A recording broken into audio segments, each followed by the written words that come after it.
It's Monday, and you know what that means. Jersey First TV proudly brings to you the latest edition of Real Talk, and I am New Jersey's premier award-winning journalist, Top 50 Latino, as voted on by the Latino Spirit Online magazine, and certainly the Latino Affairs Initiative here in the United States. Also, ladies and gentlemen, you know I am the weapon of mass disruption in Garden State media. Without a doubt, the people's choice and the people's voice of traffic will tell you that. Without a doubt, the most handsome face that runs the place. It's me, Fernando Uribe. Folks, hold on one second. Coño, sorry.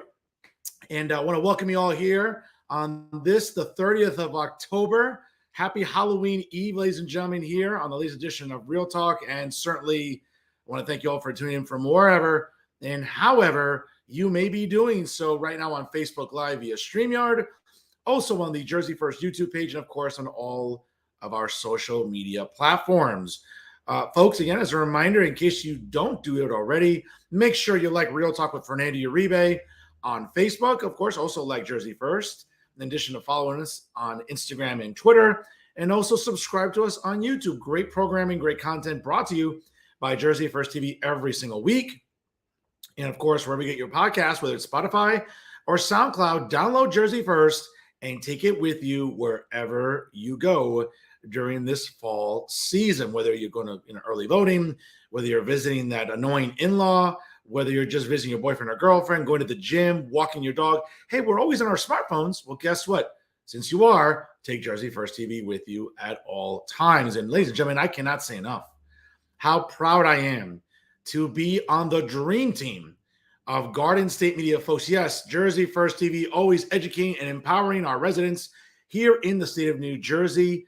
And I cannot say enough, really, how just the great traffic we continue to generate here on Jersey First. Don't forget, on Thursdays, brand new episodes of the Nader Narrative premiere on Thursdays, hosted by the incredible Elizabeth Nader, and certainly brand new episodes of Bridging the Gap with AJ Malillo and Stephen Rimbolo also premiere on Thursdays. And of course, you can always rely on Real Talk with Fernando Uribe every Monday night, whether at 6:05 or 7:05 p.m. Of course, check your social media and your local listings for approximate times, as it does vary from week to week. Folks, a special shout out, of course, I'm not going to waste time, to my Dallas Cowboys. Nice little win last night. Beating the Los Angeles Rams, a good victory overall. We head to the cesspool of these United States, the biggest toilet bowl in North America. We know it's the city of Philadelphia, as the Cowboys take on the Eagles this Sunday, 4:25 p.m. I'll be there at that dump called Lincoln Financial Field, and I'll be rooting out for my Cowboys, hopefully getting a win against the Eagles, which they tend to do on a regular basis.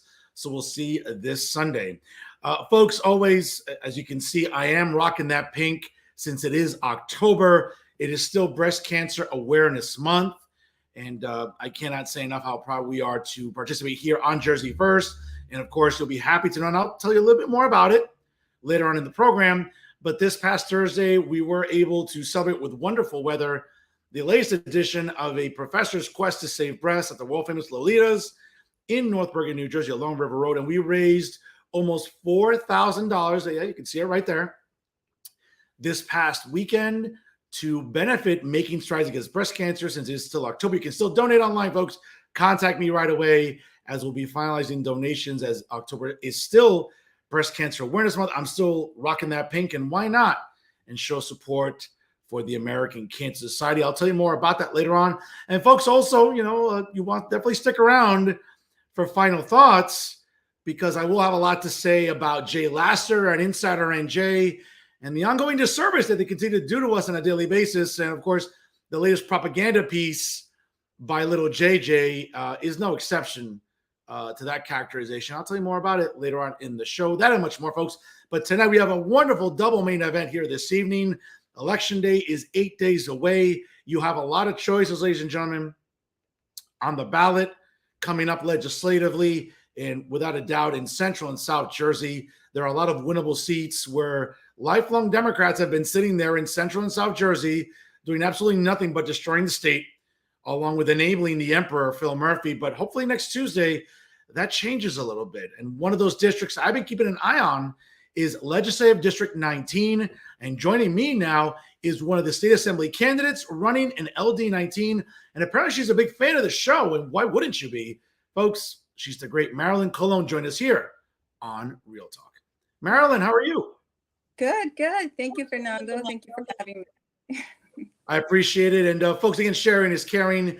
Click that share button and let everyone you know about how much you enjoyed Jersey First TV. And folks, just as a reminder, just looking at my notes here for a moment, obviously, the 19th Legislative District includes municipalities in Middlesex County, which include Carteret, Perth Amboy, Sayreville, South Amboy, and Woodbridge Township. A very diverse district, to say the least, socioeconomically. Marilyn, one of the questions I keep asking candidates throughout this entire cycle, tonight's no exception, is why are you running? Yeah, well, duty is mine is one of the main reasons why I'm running. And I encourage everyone to get involved somehow. But besides that, it's my duty to run. I'm on the receiving end of not doing favors and not being a friend of a friend. So I'm one of the struggling constituents in District 19, and we're tired of being overlooked. So besides leaving the states, which would be secondary to running, I thought I'm not going to leave my daughter's home, my home, because I'm going to give up. And I didn't want to give up so easily. So I thought, okay, it is my duty to run, and the results belong to God. It's what I always tell people. So that's why I'm running. And I am not a career politician, and I'm not seeking to be a career politician. So that's another reason. I was like, we need to change that culture, thinking that because people have been in any political seat for years, that's acceptable. We need to challenge that. It is not acceptable. These positions were created with the intention that every person should get involved in politics and have a revolving door of legislative seats, because it's people should get in, normal people, constituents get in, they get voted in, they serve their time doing their duty, and then they return and live with the consequences of what they voted on. That's not what's occurring. What's occurring is people get voted in, and then they stay around for 20 years or so, and then it becomes a career of the sweat and tears of those who are still back home paying their taxes. So I'm with you, and I couldn't agree with you more. And when I look at your candidacy, I look at your ticket in LD19. It's refreshing. It's very different, and it's certainly a very stark contrast to the career politicians we're seeing in LD19. I certainly don't want to mention them. I think everyone knows who I'm referring to. And listen, we know that Republicans face a lot of uphill battles during any election cycle, especially in New Jersey, right? We've seen that registration advantages favor the Democrats, not as much as before. I mean, I think 4 years ago it was around like 1.2 million more Democrats were registered in New Jersey. That's not the case now. It's under 900,000. So that's a good advantage, I think, that Republicans have done in the state to get people motivated, to get people really, fired up. And again, I'm sort of looking at the demographics here. It's a pretty, white district. 38% of residents are white, 11% are Black. We're about 17% are Asian. We're looking at a whopping 36% are Hispanics. And I think if anyone that has really suffered the most under the emperor, Phil Murphy, and his horrible policies with COVID, with businesses, with the economic climate, has been Hispanic. So during the summer months and now during this fall leading up to next Tuesday, Marilyn, what's been your experience talking to constituents potentially all throughout the district about the problems that are in LD19? Right. Yeah. They feel left behind. They are struggling. They are sort of unsure of their future. And it's been a blessing to knock on someone's door and to have them share what they're going through. And that just motivated Maria, Sam, and I to keep going. Through the summer months, we were door knocking. We came, even up to yesterday, we were door knocking, and we'll continue to door knock and hear those stories that, they feel left behind and not heard and not represented. So that's the common theme. among all ethnicities, but more so with the Hispanics, like you said.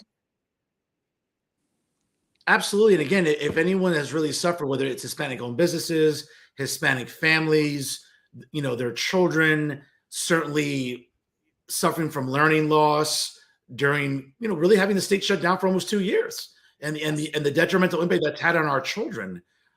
We all know, what the emperor and the attorney general, his lapdog, Matt Platkin, have enabled, right? They've enabled the teachers unions, whether it's NJEA or AFT, to dictate to Trenton what should be done about schools when it should be the other way around. And I think it's been disgraceful. It's hurt our kids, it's hurt adults, it's hurt working parents without question, throughout the entire state, not just in LD19. Let me ask you this, because one of the things I consistently like to talk about with candidates during this election cycle, Marilyn, and by the way, folks, it's 6:11 here on the East Coast. If you're just tuning in right now, click that share button, because sharing is caring, and you'll let everyone know that you are tuning in live to Real Talk via Jersey First TV. My guest during tonight's double main event, the first half, is State Assembly candidate in LD19, Marilyn Colon. Join us here on Jersey First TV. I've been asking candidates all throughout this cycle, Marilyn, so I have to ask you as well, what exactly are the incumbents doing poorly? I mean, they've been there for 20-something years, and we know that, again, that's the textbook definition of a career politician. But what specifically has not sat well with you with policies? Right. It's the high taxes to start with, ignoring what we're going through on a day-to-day basis. It is a medieval time story where you have the king and then you have the peasants. So we all feel that we've been really left behind, and that is what we are reacting to. That is what we haven't seen in the incumbents.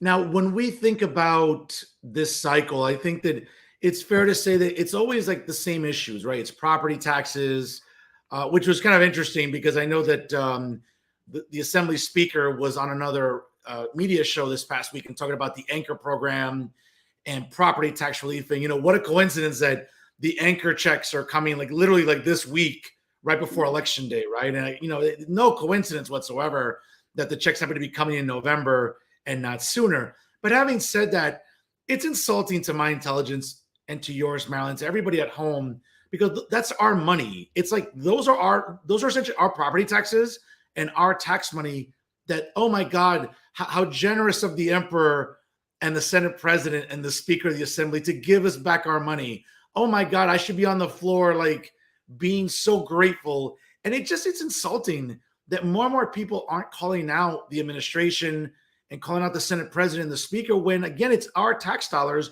We shouldn't be celebrating having to get back our own money. Right. It's insulting. And that's what I've been hearing from every door that I've knocked on. It's insulting to us, and we want change. And I'm part of that category of constituents that feel insulted, which is why I'm running. It is a complete disrespect to those who are paying the taxes, while they feel that they're so disconnected from what we're struggling, that it's okay to go on a show and say such a bland statement, which is a complete disrespect to what we're going through. And to just come out with something like that, and including it, he made a comment, also a complete disconnect from reality, where he said that the policy 5756, they're not hiding anything from the children, from the parents. So that's a complete lie. So that's why I'm running, and that's why you hear that common complaint among the constituents. It's a complete disrespect to us. The taxes keep going high. The pay tolls, that's another one that recently came on the news. The pay tolls. So Murphy puts it on the side for now until after the elections, and then everyone is praising him, including the representatives from the New Jersey legislature, agreeing with Murphy. Yes, it needs to be put on the slide for now. But no, it went through the New Jersey legislature. It was voted on. So we're not stupid. It's a complete disrespect to us.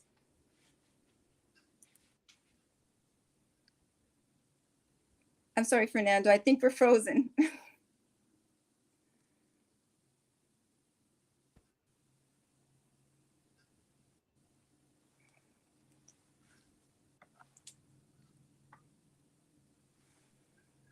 No, it certainly is, Marilyn. And by the way, folks,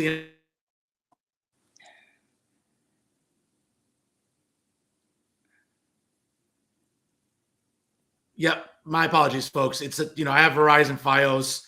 Verizon Fios de basura. It's trash. If I knew more languages, I could just tell you what Verizon Fios is, but it's absolute garbage. And I apologize for the interruption there in service. I really again, my apologies, folks. There, we're trying our best. Verizon Fios, being the garbage internet provider that they are, doesn't do us any favors here on the show. So again, my apologies. Folks, our guest right now is State Assembly candidate Marilyn Colon here on the program. And again, we appreciate you sticking with us here, as sometimes technical difficulties do ensue. To your point, Marilyn, and I was able to get a lot of it there, but it just seems that during this cycle, the issues that really matter, for example, are parental rights and property taxes and spending, not pronouns, not this obsession with, we have to make sure we teach gender identity to 5-year-olds. Unfortunately, the alphabet mob, the pronoun patrol, and all sort of like the really extreme left in Trenton wants you to sort of forget about real on their stuff. And it's just really upsetting. And I think one of the biggest challenges too during the cycle is that turnout is always historically low. What are you seeing from knocking on doors and talking to people when it comes to really like the issues that matter during this election season? So the turnout. I hope I'm she's sorry. still with us here. Folks, again, my apologies. It's just Verizon Fios is garbage, and we're trying our best here to make sure that everybody is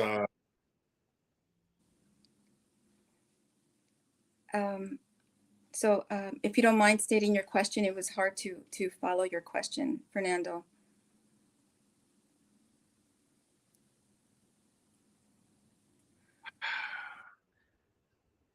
Hi, Fernando. Hi, Marilyn. Sorry about that. I just sorry. My sincerest apologies. Verizon Fios is just basura, and they never cooperate during the program. So my apologies to you. So please continue, please. Yes, I didn't get your question. If you don't Oh, mind. sure. Again, this is a cycle where turnout historically is not very high. And I think that's what, career politicians, especially in Central and South Jersey, are hoping for. With a low turnout, it'll keep them in office. But that's not the case. This is a climate where parental rights matter, spending, property taxes, protecting our kids. It just seems like that is what matters most now, not abortion, not these left-wing causes that at the end of the day, that's not what people think about when they go to the gas tank and have to fill up their car with gas because of the gas tax. And when they're driving to work, they have to worry about higher tolls. Like, those are the issues that matter, not gender identity to 5-year-olds or whatever the LGBTQ plus minus community wants to bitch and moan about. It's real life issues, I think. Right. Yes, that's exactly what I've heard. And they're surprised that that's the turn. That's what their focus is. And we've been knocking on doors since May and June. And that is exactly what they tell us. Like, why? Why is there the focus?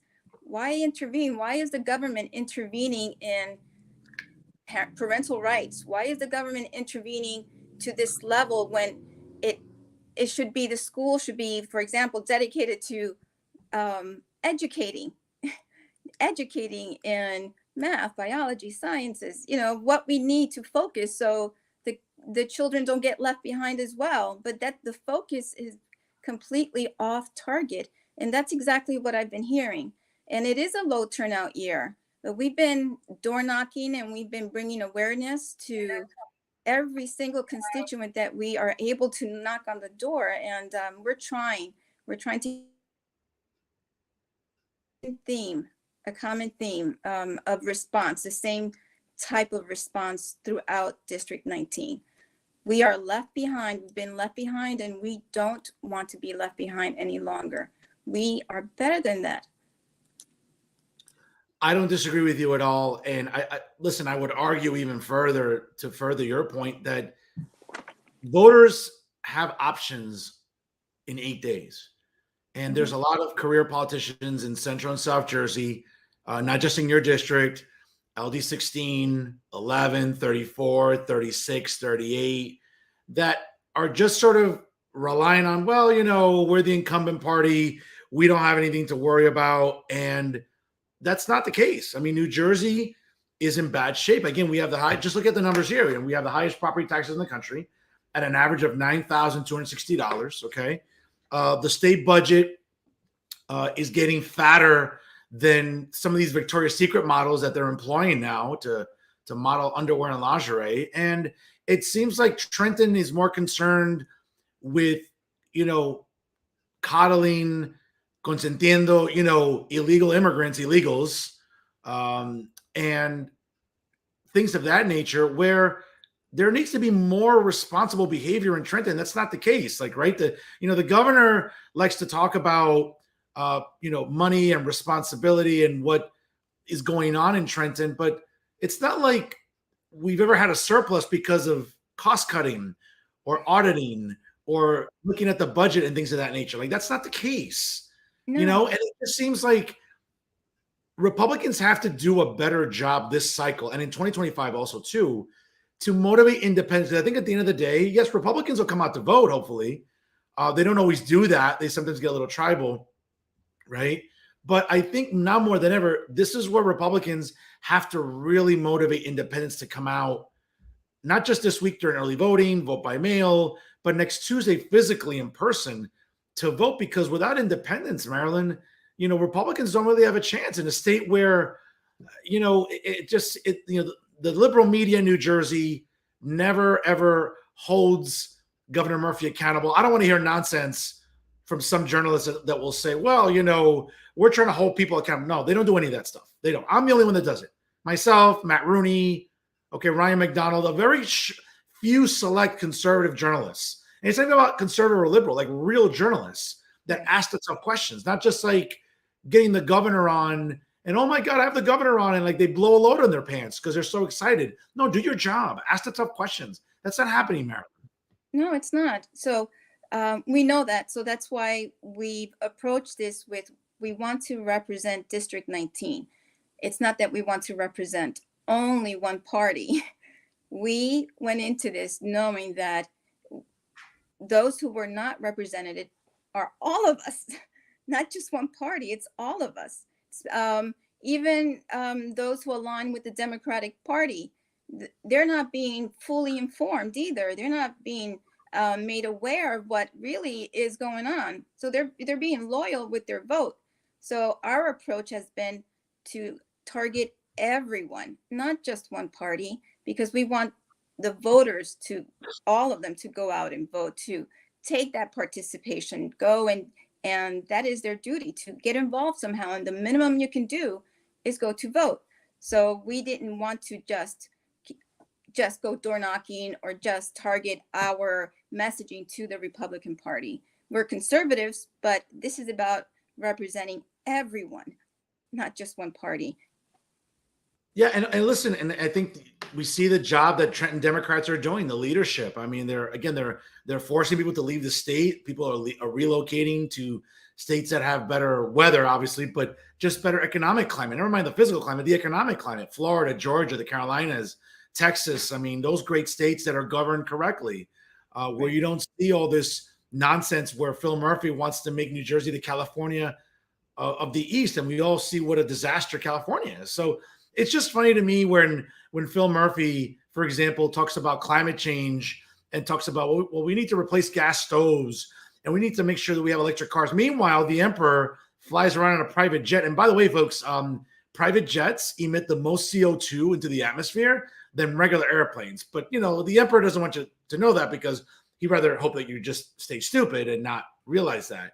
Having said that, though, there are a lot of policies that the governor is embracing, Maryland, that really aren't going to take effect until he's out of office, thankfully, way in the future. But it doesn't mean that Republicans can't start trying to win a little bit of the majority now or trying to get close to it I mean, right now it's 25-15 in the Senate, and it's 46-24 in the state assembly.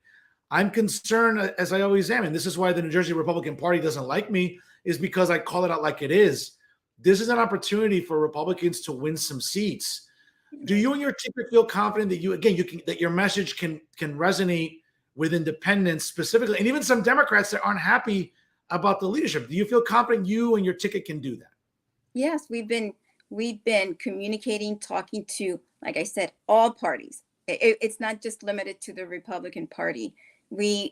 Our goal is to represent, like I mentioned, the entire District 19, and you don't limit that. You can't limit any, if you're doing it for the right reason, like we are.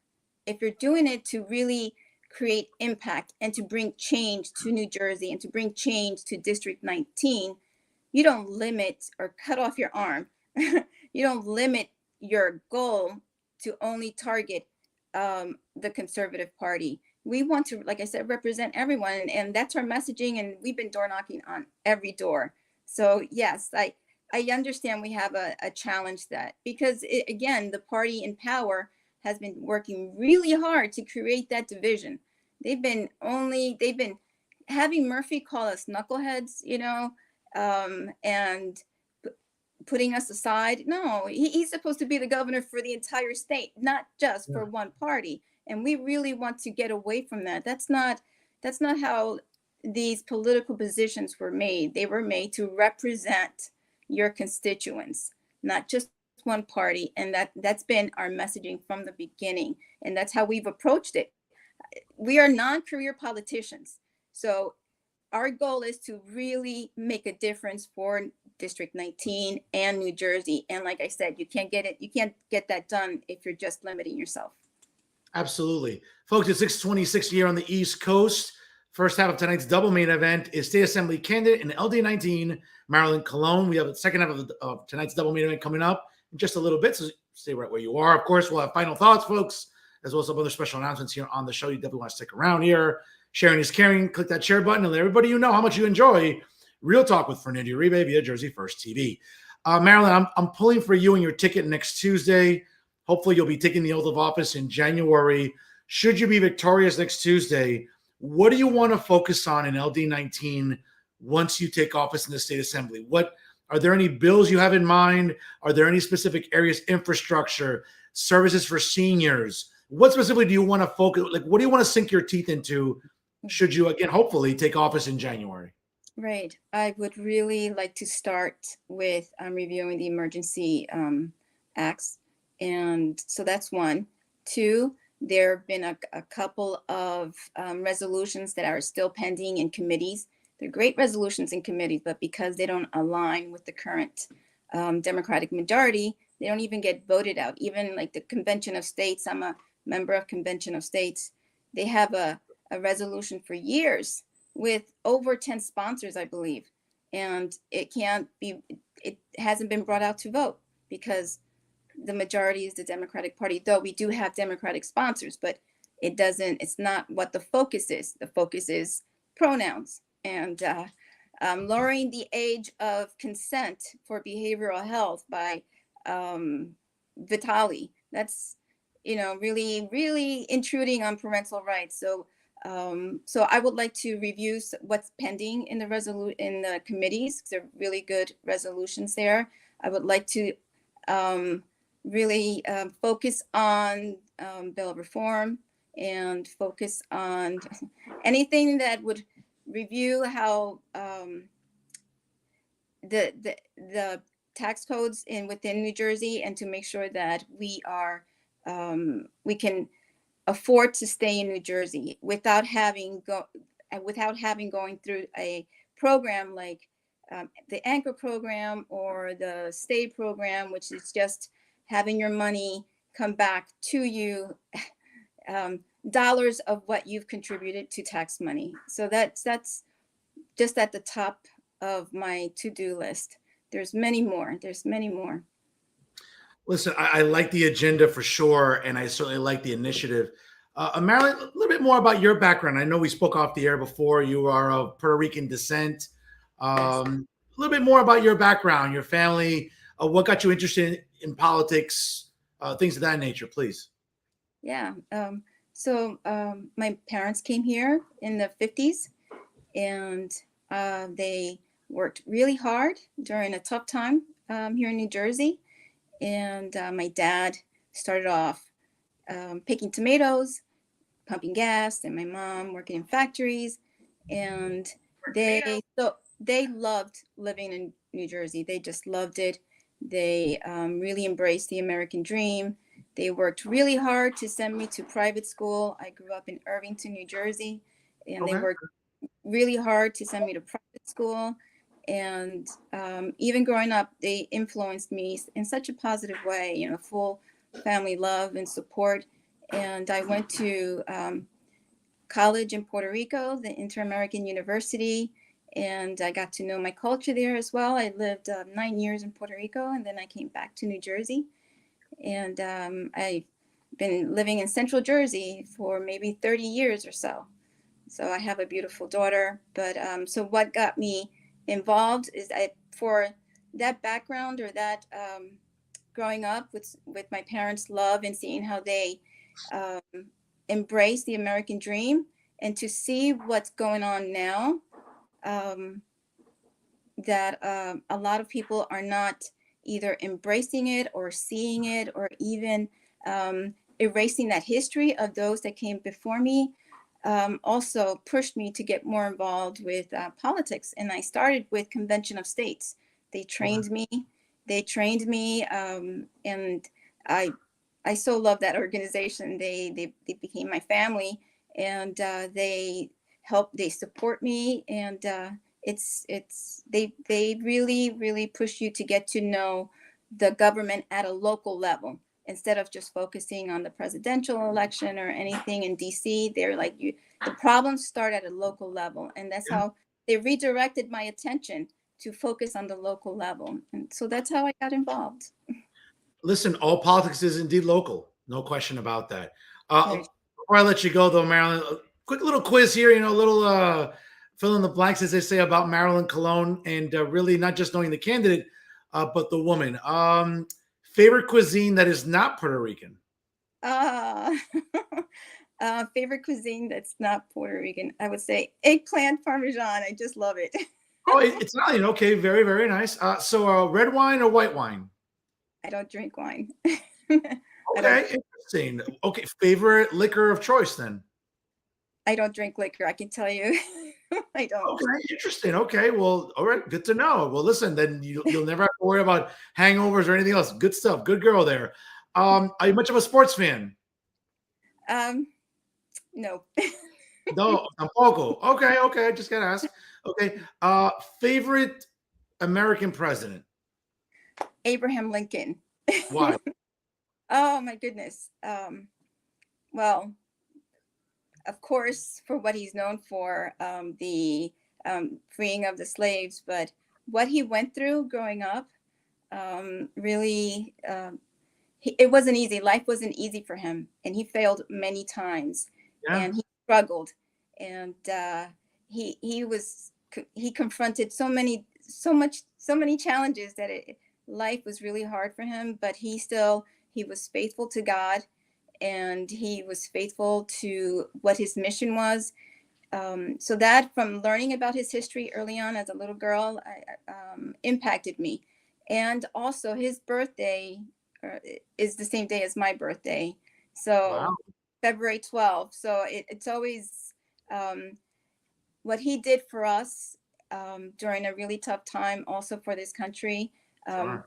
when no one was watching, right? So that's when you really know the person's character, when behind closed doors, what he did in spite of all the challenges that he got.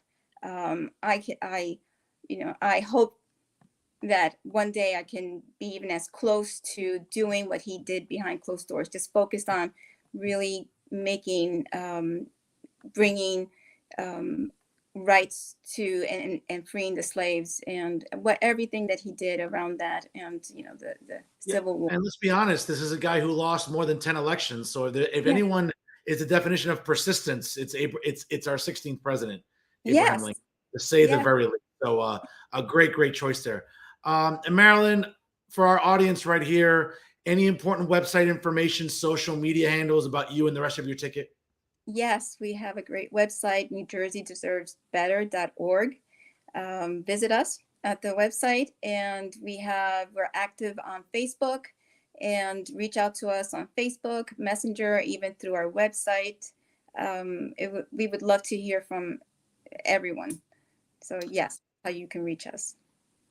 Folks, election day is really 8 days away. Early voting does continue later this week. There is vote by mail. But in the 19th legislative district, you have choices. And you can go with either career politicians who are more concerned with pronouns than property taxes, or you can go with people that genuinely care about the community and want to improve it, want to lower your property taxes, want to engage in responsible spending.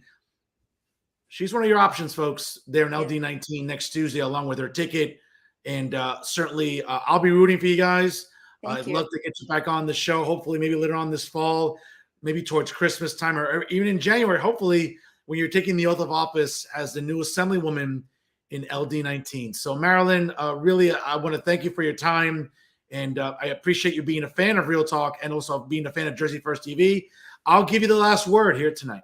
Yes, thank you. So thank you for having us. And we're motivated. The New Jersey Deserves Better team is looking forward to being a 100% representative of what the needs are in District 19 and not being career politicians. And we also want to term limit ourselves. I hadn't mentioned that.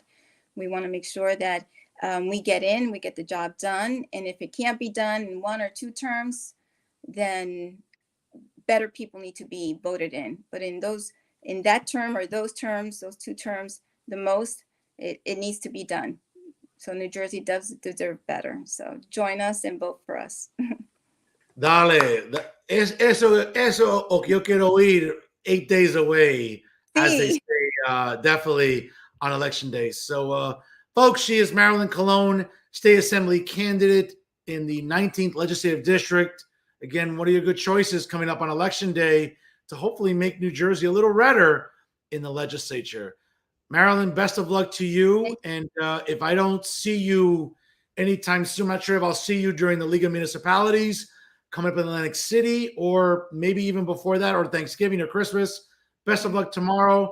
I'm rooting for you, and I'm hopeful, and I'm super optimistic. Come January, you'll be in Trenton taking that oath of office and moving into your new office in Trenton in the State Assembly. So best of luck to you. Buena suerte, and we'll talk to you again soon here on Real Talk with Fernando Uribe. Gracias. Bye. Take care. Best of luck. Best of luck to you. Have a great night. You too. Bye. Folks, great first half of tonight's double meeting. You don't want to go anywhere, folks. It's 6:38 here on the East Coast. You still got a little bit more to go on the program. Folks, if you want to stick around, you definitely want to tune in for final thoughts, ladies and gentlemen. I have a lot to say about Jay Lasser and Insider NJ, and I'll tell you, they never fail to give me ammunition with the nonsense they constantly peddle.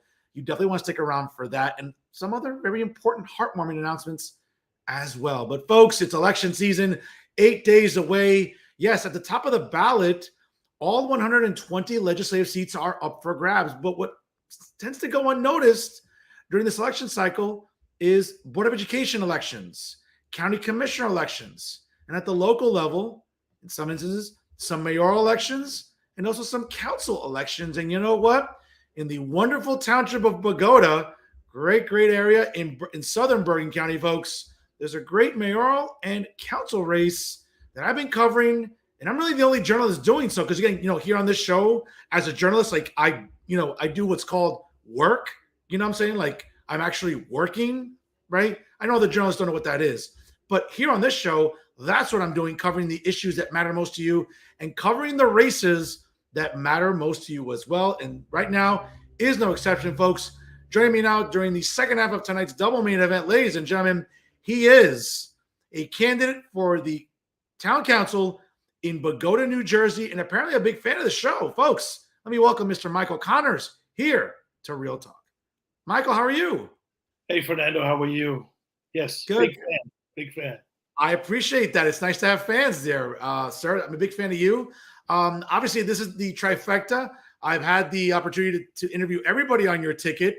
You're the last guy there on the ticket as we talk about. It's the fourth quarter, maybe 2-minute warning, as they say, 8 days to go until election day. Tell us how it's going right now in Bogota with you and your ticket. It is going fantastic, Fernando.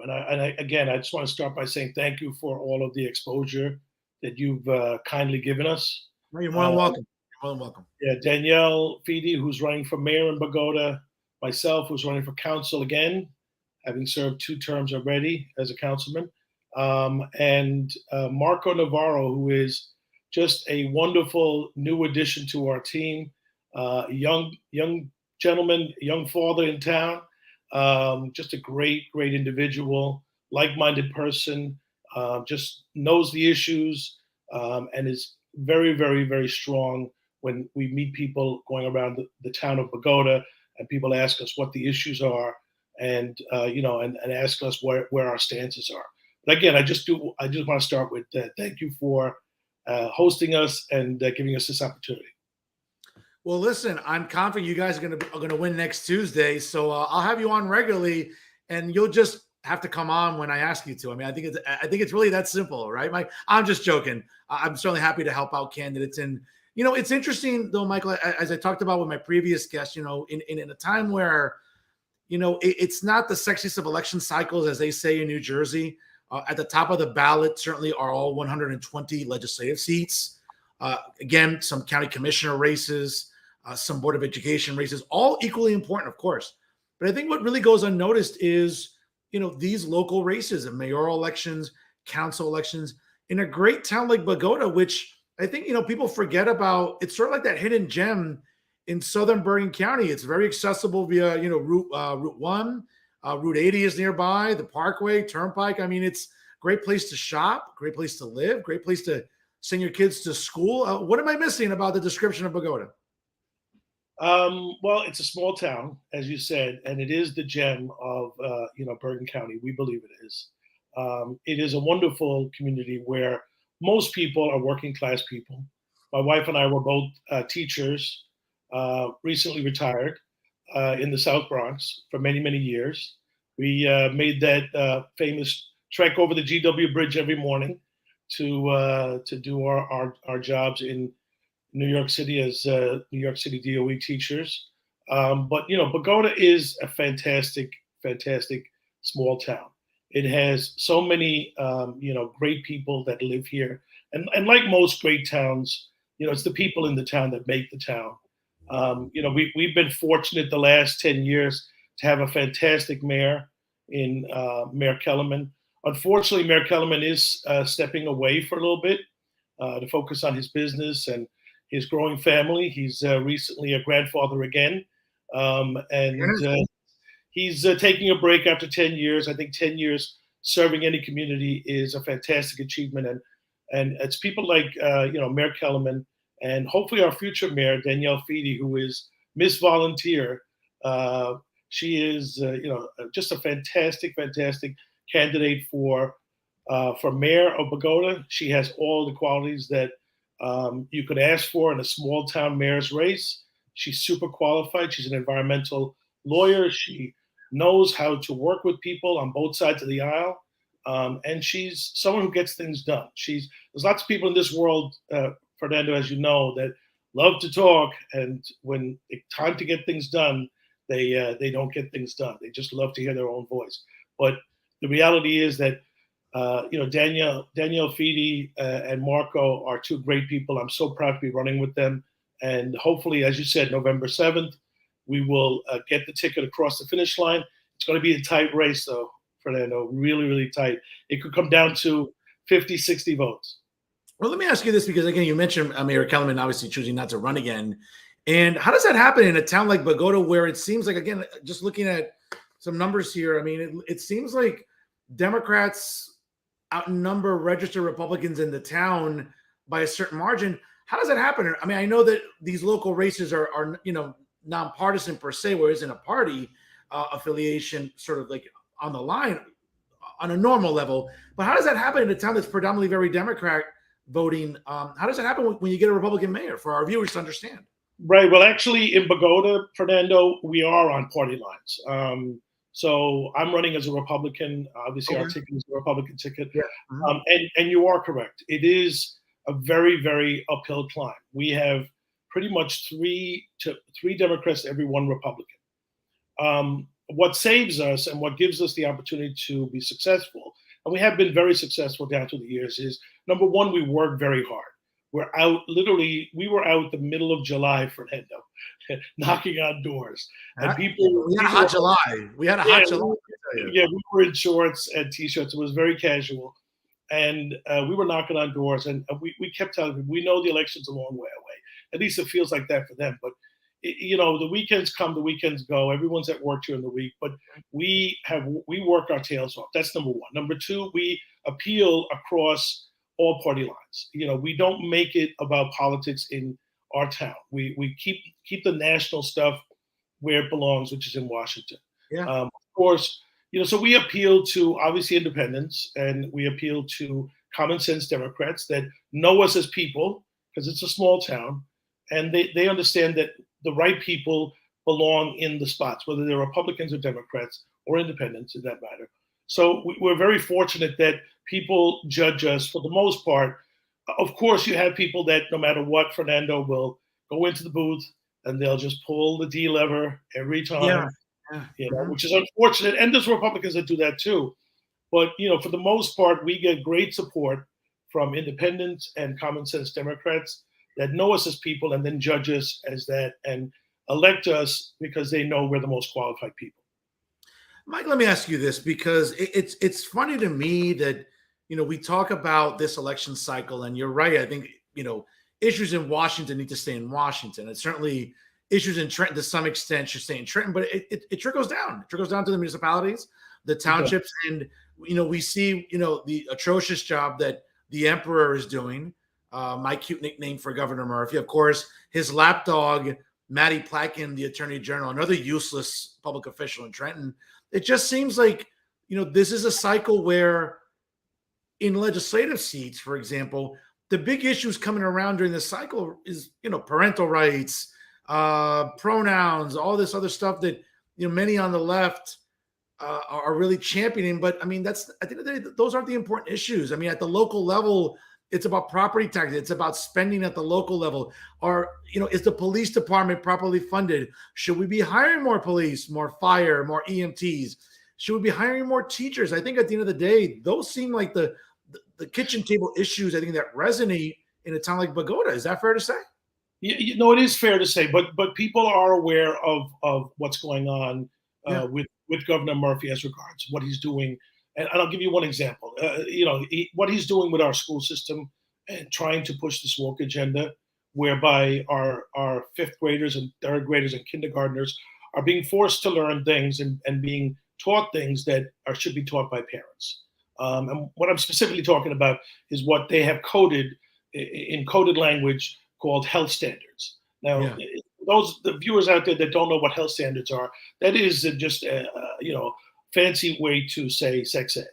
And unfortunately, they couch these things in this language because they don't want people that are not paying attention to get upset. In our town of Bogota, we have a very diverse community, and we have a very large Hispanic community in Bogota. I would say it's probably 70% Dominican in particular. And the Dominican families in Bogota, along with almost every family in Bogota, they're not happy with this wokeism that's being pushed down our throats by Governor Murphy. We don't want. I have no problem, Fernando, with sex education being taught in high school. Same. I think it's appropriate. And as a former teacher and educator, that's where I think it belongs. But I think we need to let parents be parents. Now, luckily, there is an opt-out, which I had my granddaughters and my daughter agreed with to opt out. They're in first grade. But the opt-out is also now on the agenda. And they're using money, state money, Fernando, to hold the local districts hostage to if you don't implement these health standards, then you'll lose your state funding. And you probably see a few of the local towns that are fighting this and are being sued by the Murphy administration. Folks, it's 6:29 here on the East Coast. If you're just joining us live, stay right where you are. Click that share button. Sharing is caring. As tonight's second half of the double main event is Mr. Michael Connors, town council of Bogota candidate, here joining us on Real Talk. Folks, again, share the show whenever you can. Traffic continues as great as it is because of all of you that tune in every single week. Mike, let me ask you this. Is that an issue right now with the Bogota Board of Education? Are there Board of Education races and elections coming up in 8 days as well? I know there's a lot of I've interviewed a lot of Board of Education trustee candidates in other municipalities throughout the state during this election cycle. I'm really the only one doing that. Like, again, the only journalists doing real work. But is that the case in Bogota, where we're having also Board of Education races, and this is also becoming a hotly contested topic? Right. There are in Bogota. There almost every year there is seats that are up. Okay. What I will tell you is that in Bogota, thank God, we have this opt-out option still available, Fernando, and this way we don't lose our state funding. But there are candidates that are running, and I've met a bunch of them, and they're all good people that are running, and they all have the kids' interest at heart, which I think is super important. Because if people are trying to build a political career, they're in the wrong business. Because this should be about your town and the people that live in it first. So I've met two individuals that I really would love to give a shout out to. Jonathan Escalante and Brandon Escobar are two young men in town. I'm going to guess that they're in their 30s or maybe early 40s. They have young families. They want to go and serve on the Board of Education, and I would urge everybody to, give them a look and give them a listen, and hopefully they will be sitting in the seats in January. But like you said, it's not just those issues, Fernando. As you know, I'm not sure if you know a little bit about one of the main topics in Bogota. Unfortunately, the last 7 or 8 years has been the attempt at trying to build a rec center in Bogota. Unfortunately, in Bogota, we oftentimes are dubbed the redheaded stepchild of Bergen County, and that's unfortunate.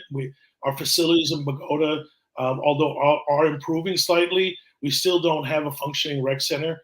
We have a box that people call a rec center, and it's not if you compare it to all the other towns in Bergen County. So we're trying to get that done. And we have different visions of that. Danielle, myself, and Marco, and Mayor Kellerman have a vision that would give us a 16,000 square foot rec center, whereas the opponents want to build a much smaller half court, what I would call a silver medal rec center. What we want to give Bogota what they deserve, and we're willing to work hard to get that done. And that's one of the main goals, if we get elected, is to get that rec center over the finish line. Now, Mike, let me ask you this. I mean, if the other side doesn't want to build as big of a structure, and obviously that would mean that it's going to cost less money, then where's the rest of that money going to go to? Or where would they like to allocate it to then? Well, that's the $6 billion question, Fernando. The problem is that we went out to bid 15 months ago for the original plan, which is the plan that we endorsed, and the bidding came back at 9.1 million. That is the bid. That's the contractors and the architects and the engineers for the current plan that's being pushed by our opponents is already at 9 million, and it's half the square footage, and it's and it's really a sorry excuse for a rec center. Bogota deserves a lot more. Obviously, inflation is going to raise the price of the 9.1 from 15 months ago, and it's probably going to come in somewhere closer to 10, 11. But listen, it's our town deserves it. Our kids deserve it. We have kids, Fernando, that after school go to the library. They hang out at the library. They run in the street. They have no place to go. We're trying to provide an opportunity for kids to go to the rec center when it's built, and we'll have staff there where the kids can do their homework. They can have some fun, play basketball, play different sports, and get picked up, obviously, after that opportunity. and that activity, and by their parents when they get home from work. We don't want a child to get hit running across streets on Larch Avenue or any of the other streets where kids unfortunately do not have a place to go. Which just leads me to something I'd love to just bounce off you. One of the things that we're trying to get done in Bogota is we're trying to get a youth club in Bogota. And one of the things that we need to have is a rec center to do that. Lots of our parents are crying out. I was part of a youth club when I was a whippersnapper many years ago, and I loved it. I don't know if you ever had a chance to be a part of a youth group or a youth club, but it's just memories. It's just the amount of memories and friends that you make, and just the opportunity to be somewhere. We're proposing for a Friday night to have this from 3 to 4 hours where the kids can be kids. They can leave their cell phones at the door. They can turn the music up as loud as they want, and have lots of old school fun activities. Listen, I think that that checks off a lot of boxes, I think, for parents, especially in a time when they're working a lot of hours. They want to make sure their kids are being productive and not being out on the street doing stupid things like we all did when we were kids. Fair point. Folks, it's 6:56 here on the East Coast. If you're just tuning in right now, ladies and gentlemen, my guest right at this moment is Bogota Town Council candidate Michael Connors here during this evening's double main event here, the second half, as we'll be wrapping up in just a little bit. Michael, one of the big things I hear from candidates I've been interviewing this entire year is about quality of life, whether we're talking about legislative districts or even at the local level. When we think about a town like Bogota and the quality of life, do we need more cops? Do we need more fire and EMT employees? We're actually down one officer at the moment, and the current council is in the process of hiring another police officer, which I believe is I support. Obviously, there's never enough cops in my mind to protect our folks. As long as there's crime out there, we need cops, and we're strong supporters of the police department. Unfortunately, our opponents, although they say all the right things, when it comes to voting and when it comes to actually putting their words into action, are not the same. For recently, Fernando, we had a situation where our police department asked for some new vehicles. Their vehicles are, as you can imagine, over the course of many years, are run down. They need repairs, and there was an effort made to use a local service to lease cars, and the opposition to that was just incredible. Now, as our audience may know, or if you're from Bogota, the council at the current moment is 6-0 Democrats to Republicans, and that's something we need to change, because we have to have balance in government, and this way all voices are heard. Like your previous guest mentioned, it is important that when people are running a town, they're listening to everybody, and they're hearing all viewpoints. So unfortunately, they pushed for this to be dropped and for other options. Meanwhile, public safety is something that obviously should never be compromised. And eventually, the common sense Democrats on the council, and there are 3 that are fantastic common sense folks. And our mayor, thank God, he broke the tie, and the cars are being ordered as we speak. But it's unfortunate, but people make foolish mistakes, and I don't know why when the fire department needs something for safety reasons, when the police department needs something, when rescue, whoever needs what they need, we need to find a way to get it done, because we're putting, as you may know, in a lot of these towns, Fernando, although our police department is paid, the rest of our emergency services are volunteers, and we need to respect that, and we need to honor that. And when they need equipment, we need to step up and find the way to get it done. All fair points there. Absolutely, Mike. Having said that, when we look at Bogota as really, a township that, people forget about as they're talking about Southern Bergen County, people think about, Teaneck, or think about Leon, as you're driving on Route 1 North, obviously you're going into Richfield, you go into all those municipalities. One of the things that's always struck me about quality of life issues, and I know that the nearby departments probably have had to deal with, has been, I would say, maybe during congestion or commuting hours, right? Like people are trying to cut through towns to get to the GWB, And I know that from at least from what I've been told that, Bogota has been one of those better townships, especially with the police department, to make sure that residents are not inconvenienced, that, that commuters are not trying to cut through Bogota and pose, let's be honest, a risk to residents during these heavy congestion hours. And I think that, at least from my recollection, Bogota's done a very, very good job to discourage commuters from using Bogota as sort of a springboard to, shortcut their way into Fort Lee. Do you still see that, and do you hear that from residents? Yeah, we still do have some of that, Fernando. Unfortunately, I was guilty of that myself, going through Leone a few times when traffic was bad at Fort Lee, to try to find a way to get to the bridge to get to work. I have to confess to that. But yeah, I mean, there are some people that every day come through Bogota when it's unnecessary, and it's adding more cars, more pollution. It's putting our kids that are walking to school in more danger. One of the things that we're really proud of, Mayor Kellerman, Danielle Fidi, and myself in particular, Marco's come on as well. And I also want to give a shout out to our Democratic friend, Rob Robbins, who has also taken this mantle on, which is slow down in our town. In Bogota, if you drive around Bogota the last year or two, you've seen the yellow signs, lawn signs all over Bogota. We have vinyl signs up across St. Joe's Church, over there near it. And we've been trying to do an educational campaign, and I spearheaded it in the beginning and worked with the police department, and in particular Sergeant Coles and Chief May. I want to give them a big shout out.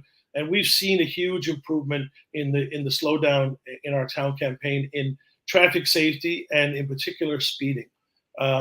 Cypress Avenue, the residents there like to call Cypress Avenue the Cypress Speedway. People from Richfield Park and Teaneck like to cut through there to get to 80. And we've also put in four-way stop signs. Residents want speed bumps, but our DPW says it's too dangerous, and it's also damages trucks. So we're not there for speed bumps yet, but we have seen a huge improvement in speeding and dangerous driving in Bogota, and because of that slowdown in our town campaign, which I have to admit we stole from Rochelle Park. But we've had other towns come to us now. Maywood in particular came recently, and they asked us, where did we get this? And we sent them to Rochelle Park and told them to copy whatever they want from us, because it's all about safety. It's all about the kids. And whether it's the rec center or this campaign, we just want to make sure that our kids grow up in a wonderful small town, and and they live out their hopes and dreams. I mean, Mike, let's be honest. At the end of the day, New Jersey continues to be the most densely populated state in the country. Bergen and Hudson counties, respectively, I mean, just continue to get people moving in and in and in and in. And let's be fair. I mean, it's raising the populations in almost every municipality in the two aforementioned counties. I'm sure Bogota is no different. And to your point about public safety, making sure that streets are safe for our seniors, for the elderly, for children, for everybody. I mean, at the end of the day, when we talk about implementing speed bumps, whether it talks about reducing the speed limit on Route 1, Grand Avenue, Broad Avenue, as they say, that goes into these townships. You want to be. I get it. We're always in a rush. We want to get home. We want to get to work. We want to go see our in-laws. Well, maybe not always, but we want to go, catch a game, go shopping. I mean, again, really we think about safety first. And, I have to applaud Bogota for being one of those towns in Bergen County that has been vigilant about it, not just talking about it, but being about it. So again, hats off to Bogota, and really as a municipality being that example that I think other nearby municipalities in Bergen County, which again are becoming densely populated too, can follow. Before I let you go, Mike, we've talked about Mike Connors, the candidate, but let's talk about Mike Connors, the guy. So a little quiz here, a little fill in the blanks, and we'll get to know one of the council candidates and hopefully one of the councilmen after about 12:01 a.m. November 8th, hopefully, and I'll get to hear that good news. Red wine or white wine? Coors Light. Coors Light. Okay. Very nice. It is the NFL season. Giants or Jets? Oh, I'm a Giants fan. Oh, I'm very, very heartbroken after yesterday. Well, I'll tell you, it might be a lot of years there. I've been watching you for months and months and months, lift that Cowboy Cup. And listen, I give the Cowboy fans a lot of credit. You guys We represent. suffer. You We represent. suffer. You suffer. You know. I mean, how many years did you guys have? You guys been waiting, and I remember the Troy Aikman years. So Mike, isn't it funny though? Like the amount of, again, the futility, right? Like we're up there with the 49ers and the Rangers in terms of like going 20 plus years without championships. The Knicks, for God's sakes, right? The Mets or whatever. It just is, but there seems to be this fixation on the Cowboys. Like, right? Don't you find it funny? It's like people don't worry about their teams, but they worry more about my Cowboys. It's a fascinating concept, Michael. Right. I don't have the hatred for the Cowboy fans that some of the Giants fans do, even though they play each other almost pretty much every year. It's I love what they did down there with the stadium. I think it's fantastic. Great stadium. It's beautiful down there. It's beautiful. Yeah, Terry Jones is an owner I think any player would love to play for. But I'm a Giants fan. I love the Giants. My son is a huge Giant fan. All the family and friends are big Giants fans for years. We remember the lean years. We remember the Super Bowls with Eli and with Sims and all of that. But Mike, isn't it funny? Like when I go to MetLife, and I go every year, I go to the Cowboy Giant game regularly. I mean, it feels like a home game for the Cowboys. Let's be honest. It is. Illinois, it's almost a home game, if not outright home game. But isn't it weird because it just seems like MetLife, and when the Giants and Jets decide to merge and share the facility very much like the Chargers and the Rams do, even though that's new, it's only a couple of years that they've been doing that. It just seems like there's no personality to MetLife. There really isn't. It's like when you go to Dallas, you're at Cowboy Stadium. When you go to that dump in the toilet bowl of America, Philadelphia, that's where the Eagles play. I mean, that dump down there. It just seems like MetLife doesn't really seem to have that character that other ballparks have. Is that disappointing to you as a Giants fan? Yeah, it is. And the Jets should have went out to Long Island years ago. That's where their home base is, and that's where most of Jet fans, reside. And just keep MetLife should be Giant Stadium. It's always been Giant Stadium to the average football fan. I know the Jets call it home too, but it's Giant Stadium. It'll always be Giant Stadium. Well, let's be fair. After yesterday, it's the Jets' home for another 4 years. I know, and that was the quarterback. So if you know anyone that's coming out of retirement, let us know. Oh, I'll tell you. Yankees or Mets? I'm a big Yankees fan. My son is a Mets fan. Good stuff. Rangers, Devils, or Islanders? I'm not a big hockey fan. I'm a huge soccer fan. I grew up playing soccer, so okay. We'll get to football, the real football, in a moment. Knicks or Nets? Huge Knicks fan. Huge Knicks fan. Fair enough. Big Charles Oakley, Patrick Ewing. That's my. Listen, those are some great teams in the '90s. Hard nose, hustle, scrappy. Yes. You gotta love those '90s Knicks teams. Yes. Let me ask you this. Obviously, you mentioned football. Are you more a club guy, or I'm a big Real Madrid guy, but what's your affinity? No. Most soccer fans have their favorite club. I've been a huge soccer fan all my life, and actually started as a Tottenham fan from London when I was a kid, but. Gradually, with my kids, we all became Manchester United fans. They were having glory years back when my kids were young, and they were fair weather fans, I guess. But they latched on to Manchester United. They're going through a rough spell right now, like the Giants, but they'll be back. They'll be back. They're doing fine. And Star Wars or Star Trek? Star Trek probably. I'm not a huge. My eldest son is a huge Star Wars fan, but not a big Star Wars fan. Okay. Well, if you check out my social media, I think your son will appreciate my Jedi Knight costume over the weekend for Halloween. I think you'll appreciate that. DC or Marvel Comics? Not into any of that. I don't think I've ever watched any of those movies or ever followed the comics. I was always too busy playing sports, and that was like 100 pounds ago, but that's okay. But it was I was always, as a kid, busy playing, multiple different sports, always busy with that. Okay. Very much like I asked my the previous guest, favorite American president? I would have to say Ronald Reagan. Ronald Reagan, to me, if you're old enough, you remember the Jimmy Carter years. They remind me a lot of today. We had hostages back then, and unfortunately, Jimmy Carter took forever to get a lot of them home. But Ronald Reagan was a transformational president. Yeah, he He, was. Yeah. People forget that, I see lots of kids embracing socialism today, and it's sickening to see it. And what's going on with the world today, especially in the Ukrainian war, and what's going on in the Middle East is very, very sad. And the loss of life is terrible. But I see kids today embracing socialism, and it's amazing. One generation, Fernando, late after, let's say, the fall of communism, and kids are back with these old ideas that have failed everywhere in the world. If people could just take a trip to Venezuela today and just spend 2 weeks there, and they would come back and they would change their whole mindset when it comes to socialism.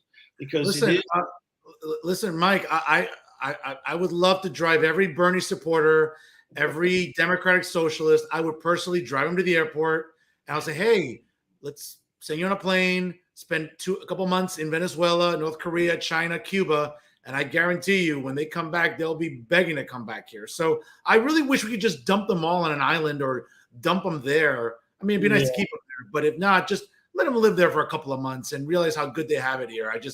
It's mind-boggling to me as someone who works in academia, as someone who works with, sort of millennials and knows many of them. It's astonishing to me that ideas that have never worked for more than a century somehow will work now because, well, it's really, they're good on paper, but they've never really been implemented. No, they've been implemented and they suck. Right. And unfortunately, a lot of these young people, they cannot understand how lucky they are to live in the greatest country on the planet. And it has been the greatest country on the planet. My family is originally from Ireland, and I have a huge, love affair with where I grew up. I was actually born in the Bronx, raised in Ireland, came back after high school, met a nice Italian girl, and decided to stay where I was born. And this country has just been the beacon of light for all over the world for democracy and for doing the right thing and for defending people, especially the underdog. I mean, people need to read their history. They need to understand that this country, with all its flaws, and it's not perfect, it's never been perfect. And as a former social studies teacher, I used to teach my kids that. We had difficult times. We've had terrible parts of our history, but we're the one country that overcame all of it. And we're trying to make our world as equal as possible for everybody and give everybody the same opportunity to be successful. And at the end of the day, that's all you want for your kids. And that's all you want for your local towns. And in Bogota, we're just trying to give everyone an opportunity to experience that rec center. I hate to go around the rec center. No, and Mike, again, and I hear your points. I mean, as a son of immigrants, as the son of a mother who left communism in Cuba, and the son of a father that really, left poverty in Latin America. I mean, people will die in shark-infested waters to come here. It should tell you all you need to know about wanting to come here. To your point about the beacon of light, for sure. Again, for our audience, any social media handles, website information, 8 days to go. They can go on Facebook and just go to Fede, Connors, and Navarro for Bogota. You'll find us there, and we hope you can interact with you. I'm not a big social media guy. I try to stay off of it, Fernando, because it is pretty toxic. So I made that and when I was a teacher, I didn't want to do it anyway because kids look you up and then they try to interact, which is never. But Fede, Connors, and Navarro for Bogota. Please visit us there, and if you want to make a donation to the campaign, you can do that. And just get out and vote, Bogota. Get out and vote. We need every last vote so that we can bring back some balance to the council and put the right person in. This mayor's race is really unique, Fernando, because we've never had a female mayor before. So either Danielle Fede or our opponent will be the first female mayor. And we think we have the best lady in town to fill those shoes. Danielle Fede, she's a fantastic person. Anyone, and I saw her interview with you, and it was, she just comes across as a very even-keeled, good person that will do right by Bogota. Mike, all I got to say is I'm pulling for you guys. 1 week from tomorrow, folks, early voting begins. Obviously, it already has, vote by mail. You have choices in Bogota. Fidi, Navarro, and Connors, I would say, is the best choice to keep Bogota moving in a better and positive direction. Again, ladies and gentlemen, get out and vote. Fidi, Navarro, and Connors, they're the guys and gals, as they say, that'll get Bogota to where it needs to get to. All I got to say, though, Mike, is I'm confident you guys are going to win next Tuesday. I better get an invitation to that inauguration party. That's all I got to say. Yeah, well, absolutely. After hosting all three of us, Fernando, you'll get the first ticket. You'll be sitting up by the mayor's table for sure. Oh, I appreciate that. That's very kind. Folks, he is Mike Connors, Bogota Township Council candidate, joining us here tonight on Real Talk. Michael, again, best of luck to you. I'm pulling for you guys 1 week from tomorrow. Go get it done. Go knock on those doors. It's the fourth quarter, 2-minute warning. Get in the end zone, and I'm pulling for you guys. Thank you, Fernando, and I appreciate again all the time that you've given us. And it's really, really fantastic that you were able to host us and get the word out about our campaign. Fidi, Connors, Navarro for council and mayor of Bogota. Thanks again, Fernando. Appreciate you. Mike, again, this is what real journalism looks like. I know it's foreign to a lot of the liberal media in New Jersey, but this is real journalism, like people working, like, you know what I'm saying? It's not just, listen, Mike, it's not just being a pretty face. It's doing the work. You know what I'm saying? So, yes. But Yeah, I love the jacket. What's that? I love the jacket. For breast cancer awareness is still this month, correct? Yep. All month long, I've been rocking pink. So, but Mike, in all seriousness, the privilege has been mine to get your ticket on this summer and fall. And again, I'm rooting for you guys. Go out and win it next Tuesday. And we'll talk to you again soon here on Jersey First TV. Thank you. Appreciate it. Have a good one. Thank you. Folks, great show tonight. Again, as I mentioned at the top of the hour, LD State Assembly candidate, Maryland Cologne, and in the Township of Bogota, council candidate, Michael Connors, a great ticket there. Folks, you have choices. It's as simple as that. Get out to vote. If you're not voting, you don't have a right to bitch and moan. It's as simple as that. Get out and vote. There's no shortage of ways. There's early voting. There's vote by mail. You can vote in person clearly next Tuesday. Certainly do go online and find your local polling station to where you can vote. And again, be involved, folks.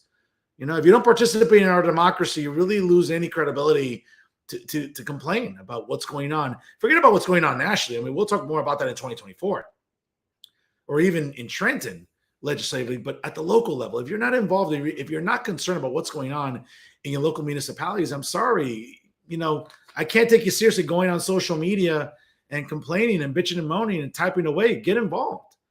Okay. Get involved. Go vote. Go talk to neighbors. Go talk to friends. Go talk to colleagues. Talk to people maybe you don't see eye to eye with ideologically, but tell them about the great choices you have in the Township of Bogota. And again, it starts with Fidi, Navarro, and Connors. It's that simple, folks. Hopefully, come next Tuesday at around maybe 12:01, well, next Wednesday morning, theoretically, 12:01 a.m., we'll see those three great Americans hopefully getting sworn in sometime later this fall, if not on January 1st. And I'm looking forward to that. And I got a good feeling about this ticket that they'll get the job done as we get into the home stretch, as they say, with Election Day being 8 days away. Folks, you don't want to go anywhere because it's time for final thoughts. And yes, ladies and gentlemen, and by the way, you know, you do want to stick around. As you can see, obviously I'm rocking that pink as October is coming to a close tomorrow. By the way, happy Halloween to everybody. Halloween, my favorite holiday of the year. Love dressing up, love going to parties. Halloween's just so festive, folks. And for all those of you who are big Star Wars fans, check me out on my social media. I mean, are you ever going to see a better looking Jedi Knight than yours truly there? So hopefully you check it out. And please have a safe and happy Halloween tomorrow for all the parents taking their kids trick-or-treating. Again, be careful out there, obviously with traffic. Everyone, please drive carefully and drive responsibly, as we'll see a lot of parents with their children, maybe guardians, babysitters, nannies, walking kids throughout our neighborhoods. Just be courteous and be vigilant when driving, as kids are back to trick-or-treating. That's a good thing, especially after the last few years with COVID and everything else. Again, just please party and drive responsibly on Halloween. And of course, here in, on this show, certainly I've been rocking pink the entire month of October for Breast Cancer Awareness Month. We all know, ladies and gentlemen, the proof is there. It's not just, folks, it's not just all these awards I keep winning by the American Cancer Society for raising money, but it's about really consistently being that guy that does for women, that does things for causes that are important to women, because women matter to me. It's not just about dating them, whatever. It's about doing things for women, because we all have mothers, we all have aunts, we all have grandmothers. We all have women. We all have women in our lives that have helped raise us in some way, shape, or form. Hey, if there's ever a month of the year you want to do that, it's certainly during the month of October. Again, on behalf of the American Cancer Society and Breast Cancer Awareness Month, I'm proud to work hard for women, not just in October, folks, but all year long. Speaking of women, well, that's an easy segue to talk about, yes, Jay Lassiter, one of my favorite women in New Jersey. And you certainly have to, I think, give credit to little JJ from Insider NJ on his latest piece here. And of course, full disclosure here. I mean, this is a guy he's openly rooting for as a journalist, right? Who, swears up and down he's objective, but really, can you be when you are openly campaigning for candidates and hosting fundraisers for them, or even allowing them to submit op-eds to websites that you oversee? Interesting. But Jay's latest piece at Insider NJ is a really funny one again, talking about Sue Altman blasts Tom Kane Jr. for tossing LGBTQs under the bus. So he talks in this really, again, folks, if you need a cure to insomnia, just, read Jay's columns. I mean, they'll put you to sleep. They usually do that for me, right? So I'm going to try to finish this column without falling asleep on you. Again, I want to be courteous. So advocates and allies gather on a misty gray day in Lambertville to protest Congressman Tom Kane Jr.'s vote for Mike Johnson to be Speaker of the House. Mr. Johnson, who has spent his career tossing LGBTQs under the bus, is now second in line to succeed the president. Today's rally was organized by Sue Altman's campaign for Congress. Ms. Altman is running for the Democratic Party's nomination to face Tom Kane Jr. in November of 2024. This is New Jersey's only swing district and will surely command tons of attention. If Mr. Kane represents a moderate swing district, today's crowd is keen to ensure Kane pays a heavy price for support of a right-winger like Mike Johnson. And more on Mike Johnson later. Yeah, but you have to love this. This is prime real estate right here. Today's rally was also a reminder that we've watched Tom Kane Jr. play lapdog for the Chris Christie agenda. We already know how this will play out with the GOP's newly minted speaker.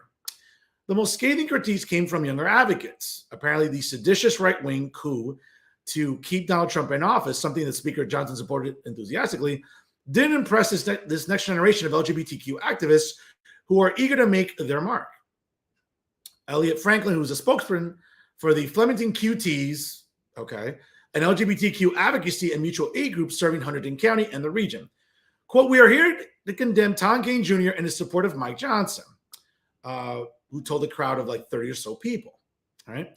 This man led the efforts to overturn the 2020 election. If you haven't been keeping up with the court case, our former president and 18 additional people have been charged with fraud for their attempts to overturn the election in Georgia. By the way, Jay, just out of curiosity, if Mike Johnson is as complicit as you say he was, why was he never subpoenaed by the, that bogus sham called the January 6th committee, right? To my knowledge, he was never subpoenaed or asked to testify, right? So for someone again, and we get it, Jay loves to be dishonest in his columns and his commentary because that's what Jay lives on, okay?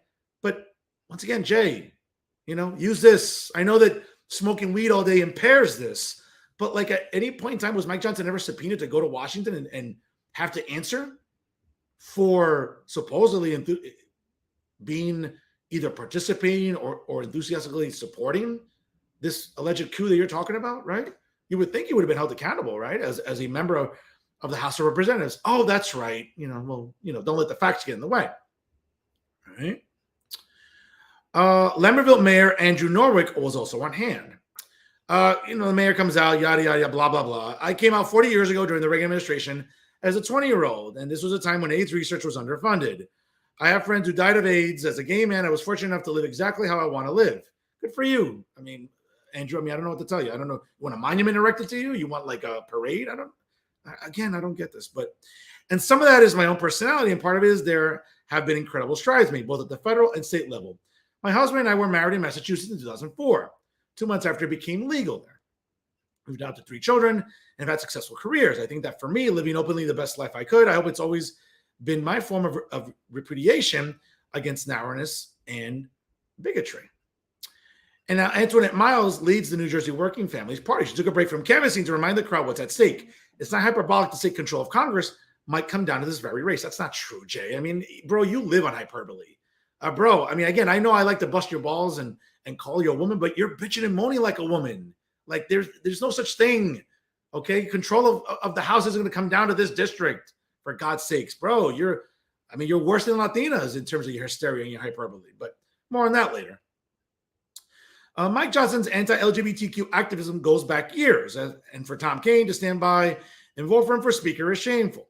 Speaker Johnson actually defended the marriage equality ban in his home state of Louisiana, not once but twice in 2004 and in 2014. We're going to hold both Speaker Johnson and Tom Kean accountable. It's going to be a tough fight to oust Tom Kean Jr. from his seat. So we need to channel this energy into organizing and knocking on doors, right? Well, let me just tell you a little bit more about Mike Johnson, Jay. Let me make sure to look at my notes here. Okay. Now, what's interesting, obviously, Johnson has faced some criticism on his position on abortion, right? He's co-sponsored, for example, a bill to prohibit abortions once a fetal heartbeat is usually detected, which is around 6 weeks, which is true, right? Because I know many on the left, a lot of people that you like to consult with and hang out with, don't look at that as a living person, but it is, right? It's not a clump of cells or whatever else some of your minions like to equate it to, right? Because we all know they struggle with science, among other things, among other subject matter, which I'm sure they did pretty poorly when they were in college taking the subject. Now, a May Gallup poll found that 59% of Americans were opposed to such legislation, with 37% in favor. That lines up with the pro-abortion right side winning, right, a lot of abortion-related ballot measures since Roe versus Wade was overturned last year, right, including some red states. But take a look at what the same poll found among Republicans, right? A majority of, which is a 61%, wanted abortion banned after 6 weeks. Johnson, again, is within the mainstream of the Republican Party. And that's not extreme, Jay. Okay, once you hear that heartbeat, that's a person. I know for you that's difficult to process, right? Again, you smoke so much weed that maybe, I don't know, you're not processing this correctly. But that's the case, right? Legislatively, a lot of southern states have enacted bans on abortions at 6 weeks or even earlier. Again, Jay, and I hate to be having to teach, Professor Uribe asked me maybe teach a history lesson to you here, but all the Dobbs decision did last summer was relegate the decision back down to the states. See, there's something called the Bill of Rights, Jay. If you put down the bong, right, and stop smoking every hour of every day, maybe you would remember what the 10th Amendment is about, right? It's about the importance of federalism. It's about states' rights. Okay, and if states want to govern the way they want to govern, that's their business. That was the safety net. That was the measure put in place by the founding fathers to make sure that the states were not overwhelmed by an all-powerful federal government. Okay, and I get it, right? You're like in your mid to late 70s. So when you took high school civics or American history back like 60 years ago in high school, I'm hoping somewhere along the line you learned that about the Bill of Rights. And I get it. It's 60-something years ago. Maybe you've forgotten with the amount of weed you've consumed. Who wouldn't forget that? I mean, I'm surprised your brain can even operate at maximum capacity or even minimal capacity at this point, right? But this is the thing about people like Mike Johnson. And again, Jay, like you have to sort of come to grips with this because it seems like, you struggle with this. What states want to do with abortion, hey, that's their prerogative. I know you and a lot of your little minions online and a lot of the people that, subscribe to your nonsense or enable your nonsense need to get something clear about, let's say, abortion in New Jersey. Okay. It's blatantly dishonest by a lot of Democrats in Central and South Jersey to be campaigning on abortion. Abortion has been codified into state law. Okay. It's not going anywhere. And despite all these ridiculous scare tactics that many Democrats in Central and South Jersey are employing, okay, reproductive rights aren't going anywhere in New Jersey. Okay, I've used this example and I'll say it again. All right, if you're a woman that gets knocked up tomorrow and you need to terminate your pregnancy, there is no shortage of clinics to help you terminate your pregnancy. That because they're run mostly by Planned Parenthood, which, by the way, are subsidized with tax dollars, which they'll take some tax dollars and put it into a PAC to run mailers or ads on TV and radio for candidates, again, taking taxpayer dollars to funnel into their PACs to campaign openly for Democrats. Why you and Insider NJ doesn't call that out? My bad. I'm sorry. Damn. My bad. It's because Insider NJ takes money from Planned Parenthood. So when you see all their ridiculous powerless and you see all of their ads, yes, you'll see Planned Parenthood, right? You'll see it when you look at their website. Guess what? You'll see ads for Planned Parenthood.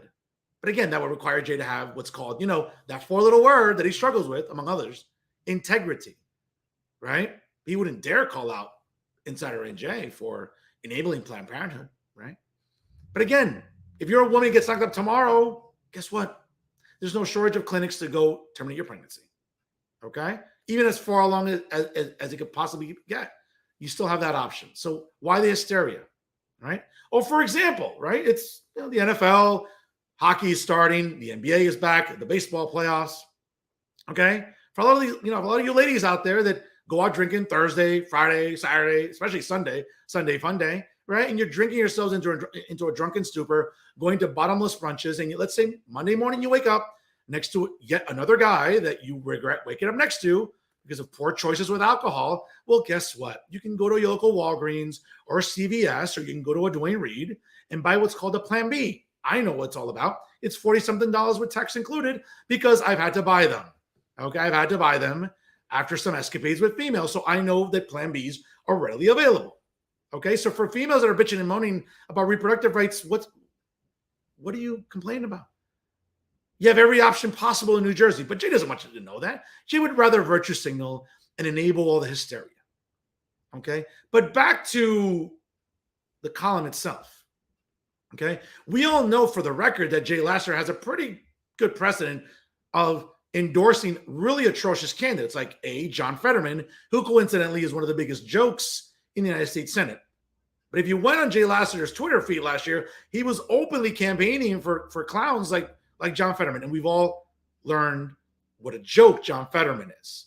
So in the sense of who you should rely on for, hey, which candidates are worth voting for, definitely don't go to Jay Lasseter. Now, let me be clear, because I don't want to sort of paint with a broad brush, and I don't want to sort of take knocks at Sue Altman. I like Sue. I've interviewed her before. She's a nice lady. I don't like a lot of her policy positions, and I think she's going to struggle during the primary process to distinguish herself as a Democrat, not a far-left crazy Democrat that, again, let's be fair, folks, this is not me saying it. Her Twitter feed said it. Defunding the police, echoing all these far-left causes. I mean, Sue has to answer for that, okay? But the idea, Jay, that, here in New Jersey, okay, very much like abortion, LGBTQ plus minus rights, again, there's nothing to worry about. If you're so concerned about LGBTQ rights in Tennessee and Missouri, take your sorry, scrawny ass down there. I will personally drive you to the airport and make sure you fly out of here, and hopefully you'd stay away, all right? If you care so much about them, then you know what? Go to those states where LGBTQ rights are under attack, according to you. Go there. But here in New Jersey, stop your bitching and moaning. You're no different than Terrence McDonald, another gay man in New Jersey who bitches and moans how bad he has it in New Jersey, which is the furthest thing from the truth. Okay? Now, soon enough, again, hopefully, Sue Altman's campaign will get back to me, and I'll get to interview her as I have other potential candidates and opponents. Obviously, one of them dropped out recently. I am reaching out to her other opponent right now. Now, Sue has a lot to answer for, but Sue, in a climate where inflation is still suffocating families, gas prices are still high, we have an incompetent, senile man in the White House. We have an even more incompetent laughing hyena occupying the office of vice president, right? And that's an issue I think you're going to have to battle as well, right? An unpopular president, an incompetent, inept woman as vice president. You're going to have to run a little more center left if you want to try to win that seat in CD7. If you want to run on your platform that you've had when you were executive director of the Working Families Party, well, defunding the police, as we all know, has been a disaster. If you want to subscribe to left-wing causes, well, that's going to be a problem for you. And of course, as I mentioned before, one of the smarter things you can do is distance yourself from propagandists like Jay Lasseter, who do nothing to help you out by publishing columns like this, okay? Like absolute garbage columns, okay? As far as Mike Johnson's concerned, whatever he does in Louisiana, that's his business. CJ, understand something, okay? People practice religion. I'm not the most religious person, Okay. I'm very Christian. I believe in Christ. Clearly, someone like Mike Johnson is much more religious than I am, but that's his right. Again, the First Amendment. It's funny when you want to support the Bill of Rights when it suits you.